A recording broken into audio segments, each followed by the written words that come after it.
Hola, ¿cómo están? Bienvenidos a su espacio Tiempo Económico, que se retransmite semanalmente por Gloria Visión, canal digital. Soy Juan José Mejía. El día de hoy vamos a hablar sobre un tema siempre importante para los gobiernos, la deuda pública. ¿Qué es la deuda pública? ¿Cómo está compuesta? ¿Cómo está la deuda de nuestro país? Muy bien, la deuda pública es la deuda del sector estatal, del Estado, del sector público. Esa deuda tiene dos fuentes, que son la fuente externa y la fuente interna. En lo que se refiere a las fuentes externas, tenemos primero la banca comercial, es decir, los bancos privados internacionales, como el Chase Manhattan, como el Citibank, el Banco de Londres, que conceden créditos a los gobiernos. Tenemos también los organismos multilaterales, que son básicamente estas entidades poderosas como el Fondo Monetario Internacional, el Banco Mundial, la CAF, que le conceden crédito a los gobiernos para determinados fines, como por ejemplo llevar equilibrio a las balanzas de pago, hacer inversiones para desarrollo en determinadas áreas. Y tenemos por último la deuda de los gobiernos. Entonces, allí tenemos las fuentes de financiamiento, pero también el Estado se puede endeudar a nivel interno, la deuda interna pública, ¿no? Que es básicamente la que está conformada por las emisiones de bonos del Estado. El Banco Central emite bonos que son papeles fiduciarios, los inversionistas adquieren esos bonos y eso pasa a constituir la deuda pública interna. Como todas las deudas, estas demandan el pago de lo que se conoce como el servicio de la deuda, es decir, el pago de la amortización, las cuotas anuales que se van haciendo sobre el capital de la deuda y el pago del interés, que también se lo hace anualmente.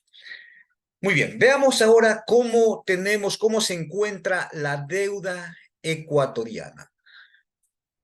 Aquí podemos observar la deuda pública de nuestro país, que sigue incrementándose.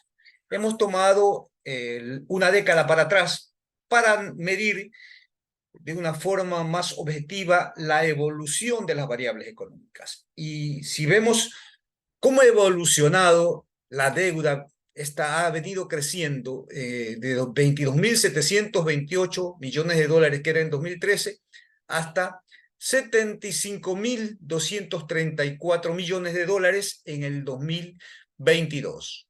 Para el 2023 se mantiene más o menos en lo mismo.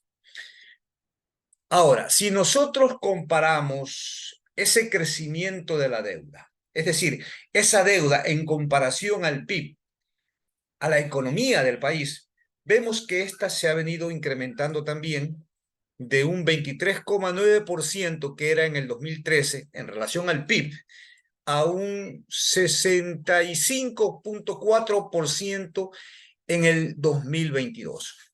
Es como podemos percibir muy claramente un crecimiento bastante preocupante en lo que se refiere a la deuda pública. Ahora bien, ¿por qué es que ha crecido tanto la deuda de nuestro país?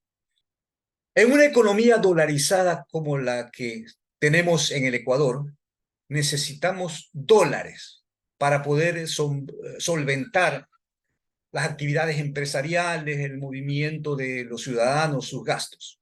Y esa provisión de dólares provienen básicamente, primero, del comercio externo. Pero resulta que con una economía sin la herramienta de control cambiario, no podemos incentivar las exportaciones. Y es por eso que la balanza comercial, el saldo entre exportaciones e importaciones, en esta década última ha arrojado valores deficitarios. Aunque tenemos que reconocer que en los últimos años estos saldos han mejorado. Pero asimismo también se necesita que entren divisas por el lado de las inversiones, de la inversión externa directa. Y en el Ecuador, eso es conocido, que la IED, la inversión externa directa, es totalmente escuálida. Comparada con la IED de otras naciones, estamos en niveles sumamente bajos. No entra dinero a nuestro país por el lado de la inversión externa.